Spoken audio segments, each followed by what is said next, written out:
আর ভাই যদি হয়তো তার যথেষ্ট ব্যাগ কোনো ফাঁসি যায়, ব্যাগ কোনো তদন্ত করি বাইর করি, ব্যাগ কোনো ফাঁসি যায়। চট্টগ্রামৰ আনোয়ারার বরুমছড়া ইউনিয়নের উগদিগিতুন মুকুট গামছা ফেসাইন্য ও হাত পা বান্ধন্য অবস্থাত অজ্ঞাত এক ব্যক্তির লাশ উদ্ধার করছে পুলিশ। সেপ্টেম্বরের 16 তারিখ মঙ্গলবার দুইজো উপজেলার কানুমাজিরহাট এলাকার শঙ্খ নদীর ফারত ওই দিগিতুন লাশও উদ্ধার করা হয়।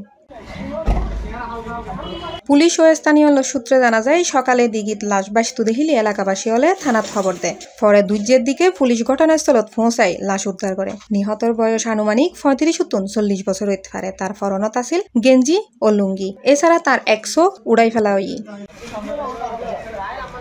এন্দি সেপ্টেম্বরের 13 তারিখ শনিবার রাতেও উপজেলার বারখাইনি ইউনিয়নের হাজিগাঁও গ্রামের সাজ্জাদ নামের এক সিএনজি চালক নিখোঁজ হয়। এই ঘটনায় নিখোঁজ যুবকের পরিবার খোঁজাখুঁজির পর আনোয়ারা থানাত নিখোঁজের বিষয়গান অভিহিত করে।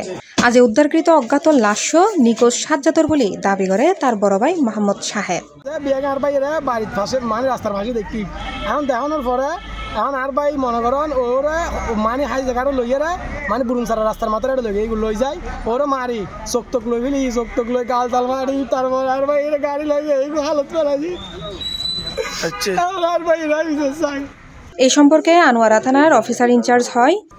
তো আমরা অজ্ঞাতনামা লাশ হিসেবে এটাকে সুরতাল করে পিএমের জন্য হাসপাতাল মর্গে প্রেরণ করি। ইতিমধ্যেই স্থানীয় জিউরি থেকে ভিকটিমের পরিবারের লোকজন এনে জানা যে এই অজ্ঞাতনামা যুবকটির নাম হচ্ছে সাজ্জাদ। তিনি পেশায় ছিলেন সিএনজি চালক। গত 2 দিন যাবত থেকে তিনি নিখোঁজ রয়েছেন। আমরা ভিকটিমের পরিবার শনাক্ত করার পর এই হত্যাকাণ্ডের বিষয়ে আমরা জড়িতদের শনাক্ত করার জন্য চেষ্টা করছি। আমরা আশা করছি যে খুব দ্রুততম সময়ে আমরা এই মামলার রহস্য উদ্ঘাটন করতে সক্ষম হব। সি+ টিভি, চট্টগ্রাম।